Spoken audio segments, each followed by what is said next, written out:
Assalamualaikum warahmatullahi wabarakatuh. Let me to introduce myself. My name is Taufik Mumtaz.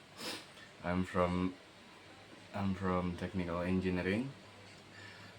Today we are going to explore one of the most fundamental and frequently used tenses in an English language.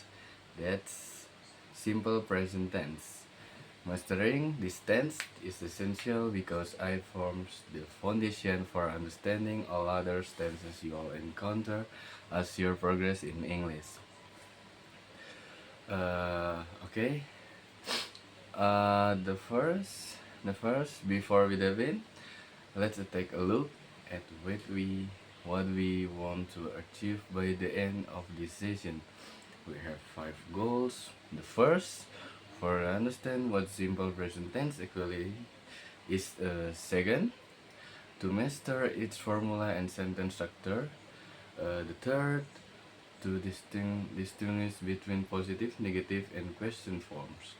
Fourth, to recognize when and why we use in the real life context. And fifth, to be able to construction simple sentence correctly on your own. Okay, for the next slide. What is the simple present tense? So, what exactly is a simple present tense? Simply put, it's the verb form we use to talk about things that are generally true or happen regularly right now. There are four main situations where we use it. The first, for habits, things we do on a regular basis. The second, for general facts or scientific truths that are always correct. The third is for fixed schedules like train timetables or class hours. And fourth, for describe feeling or condition that are currently happening. Okay, for the next slide, the formula. Now let's look at the formula. For a positive sentence, the structure is subject plus the base form of the verb with s or s added when the subject is he, she, or it. For example, she reads a book every morning.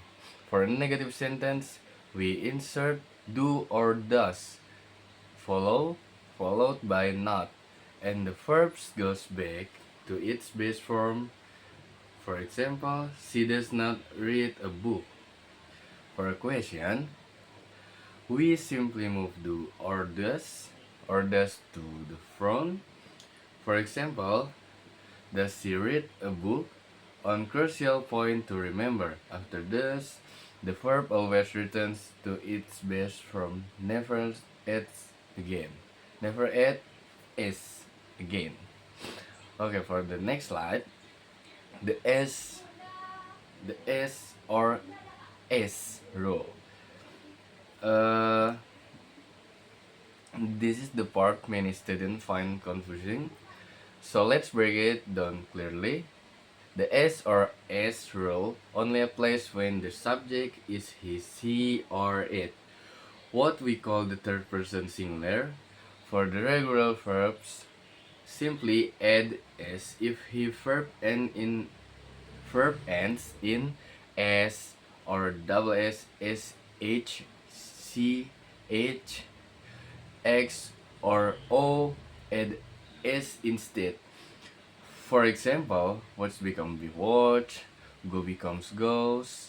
If the verbs end in consonant followed by Y, change the Y to is.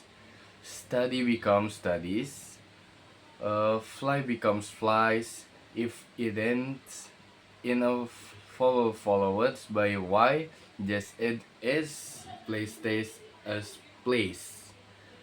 And don't forget the irregular ones. Have becomes has and be become is. For the next slide, positive sentence. Let's look at positive sentence in action. Notice the color coding. The subject is highlighted in blue and the verb in green, so it's easy to follow the pattern. I drink coffee every morning. The subject is is I, so no S is it. She studies English at school. She is third person singular. To study becomes studies. The sunrise in the east. This is a scientific fact expressed in simple present tense. Try to identify the same pattern across all six examples on the slide. For the next slide,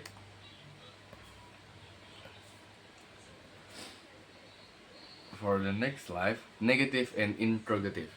Here we compare negative and question sentence side by side. Look at the first pair. She does not like spicy food, and does she like spicy food?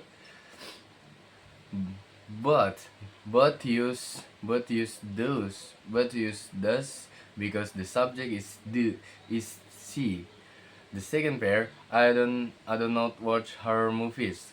And for the interrogative, do you watch horror movies? Horror movies. Uh, but use do because the subject are I and you. The pattern is consistent through. The most important rule here is this: after do or does, the verb always goes back to its best form. No s, no es, no exceptions. For the next slide, signal words or to quickly identify simple present tense in a sentence, look for what we call signal words, time expression that tell you the action is habitual or generally true. The first group is frequency adverbs: always, usually, often, sometimes, rarely, and never. They tell you how often something happens. The second group is routine time expression: every day, every morning, on Mondays, twice a week. This indicated repeated schedule. The third group includes press like in general or normally, which signal universal statement or scientific facts. Real life context. Now let's see simple present tense in the three real life contexts. The first is daily routine. Rina wake up at 5 a.m. every day. This describes a regular habit.